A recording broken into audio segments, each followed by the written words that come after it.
नागपुर में कांग्रेस नेता विजय वडेट्टीवार ने आघाड़ी के बिखरने को लेकर अहम खुलासा किया है। उन्होंने कहा कि राष्ट्रवादी कांग्रेस की कुछ अनुचित मांगों और मजबूत सीटों पर दावेदारी के कारण गठबंधन की राह मुश्किल होती चल रही है। वडेट्टीवार ने बताया कि सीमित समय में उम्मीदवार तय करना चुनौतीपूर्ण रहा। उन्होंने सत्ताधारी दलों के बीच तालमेल की कमी पर भी सवाल उठाए हैं। चंद्रपुर मनपा चुनाव में उम्मीदवार चयन की पूरी जिम्मेदारी सांसद द्वारा लिए जाने की बात भी उन्होंने स्पष्ट की है। नहीं, देखिए, कल तक तो जो स्थिति थी वो पूरी तरह क्लियर नहीं थी। आज सब कॉरपोरेशन का स्क्रूटनी के बाद में अंतिम यादी जब लगेगी तभी इस बारे में कहाँ पे किस जगह किसकी युति हुई और यही हम लोग स्पष्ट करेंगे।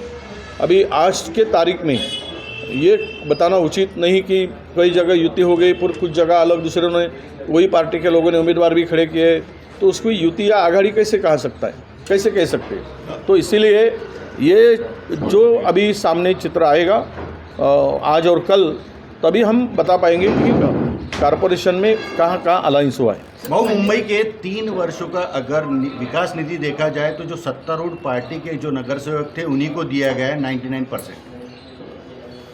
क्या बोले? जो विकास निधि है वो सत्तारूढ़ पार्टी वो कभी देखिए, वो उनके जो धोरण है सत्ताधारियों का विरोधियों को देना ही नहीं, ये तो गलत है। ये मतलब कि महाराष्ट्र का समतोल विकास की बात नहीं है। ये अपने पार्टी के लोगों को फंड देना, दूसरों को नहीं देना, तो ये तो विकास की उनकी परिभाषा ही बदलती है। और भाजपा हो या उनके अलायंस पार्टनर हो, ये खुलेआम कर रहे विरोधियों को दुश्मन समझकर, वो हमारे जात पीढ़ी आने हमारा दुश्मन ही है, वो उनसे हमारा कोई लेना देना नहीं है। इस तरह का लोक प्रतिनिधि के साथ में विरोधी लोक प्रतिनिधि के साथ में व्यवहार करना, मैं मानता हूँ कि ये दुर्भाग्यपूर्ण है। 11 जनवरी को पंतप्रधान मोदी मुंबई में आ रहे हैं धार्मिक कार्यक्रम में, पर कहीं ना कहीं राजनीतिक एजेंडा वहाँ से होगा। नहीं, चुनाव के 4 दिन पहले आ रहे, वो भी धार्मिक कार्यक्रम में आ रहे, तो ये तो वोटों का बंटवारा करने के लिए, वोटों का ध्रुवीकरण करने के लिए, पोलराइजेशन के लिए ही वो आ रहे। उसके पीछे वो बराबर जाते हैं। जहाँ पे कभी केदारेश्वर जाके आंखें बंद कर देते हैं तो तभी पता चलता है कि वो किस लिए गए थे। और इसलिए जहाँ जहाँ वो चुनाव के वक्त ऐसे धार्मिक कार्यक्रम में जाते हैं तो उनका उद्देश्य यही होता है कि धार्मिक ध्रुवीकरण करके, धार्मिक वोटों का बंटवारा करके वोट हासिल करने के लिए उनका एजेंडा है।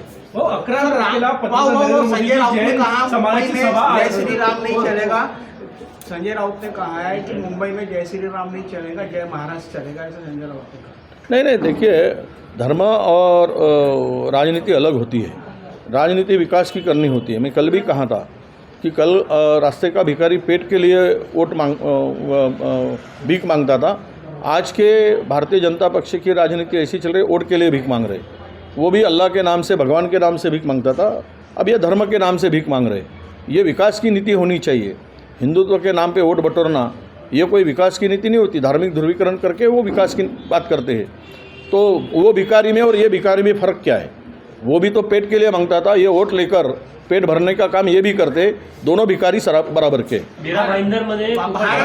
भारतीय संविधान को कश्मीरी भाषा में किया गया, अनेक वर्षों से चल रहा था, अब वो पूरा। लोकवाहिनी मीडिया के लिए अविनाश तोतड़े की रिपोर्ट, नागपुर।